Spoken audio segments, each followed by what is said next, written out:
Hello and welcome to Buckeye Sports Now, your home for everything Ohio State sports. I'm Evan Simkowitz. It's another hoops-centric episode this week, so we start with the women's team, who may have punched their ticket to a #1 seed in the Big Ten tournament later this month after their win over Maryland on Monday. But they are in Iowa tonight to face the 5-7 Hawkeyes, who have been consistently a thorn in their side the last several seasons. We've not won at Iowa since I've been here, and it's a really difficult place to play. They've got an excellent team. They're really well coached.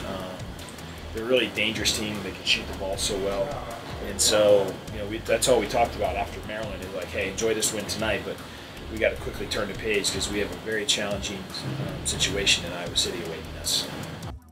When asked to talk about what specifically makes Iowa difficult, McGuff was quick to point out their backcourt led by junior Ali Dissenhorf, who's knocking down field goals at a 52% clip. Well, Ali's an excellent basketball player. He's very difficult, a great fit in their system, and really difficult, just a kid to guard. So, I don't know that we're going to stop her, but we're just going to try to at least make her earn everything that she gets.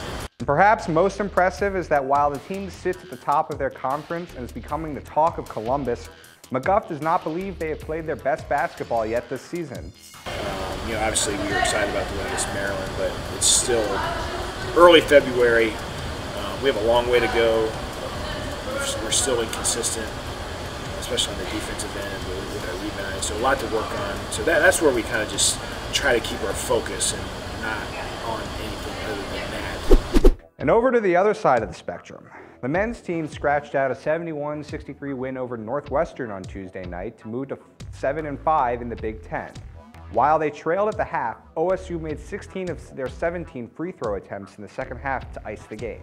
And those were huge because we were taking it from a one-possession game to a two-possession game to a three-possession game, and I was happy to see those guys do that. I thought Cam out of the timeout hit a couple big ones to get it to 5, and sometimes that stuff becomes contagious. Daniel got it started.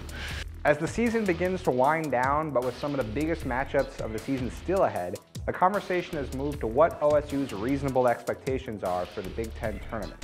We needed it. I mean, I think this was a tremendous win for us. Being off since last week and not playing this past weekend. I honestly thought we were going to play better at the beginning than we actually did, and I think we were trying to explain to our guys when a team like Northwestern, I don't want to say they live and die by the three, but they're going to shoot a lot of them, and if they make a couple, you can't panic, and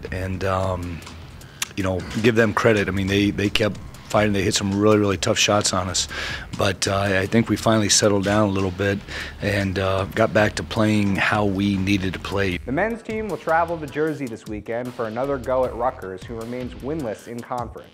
They'll be back in Columbus next week when they honor former Buckeye Evan Turner on Monday night. That's all for this week's Buckeye Sports Now. For complete coverage of basketball, watch us throughout the week and check us out at thelantern.com.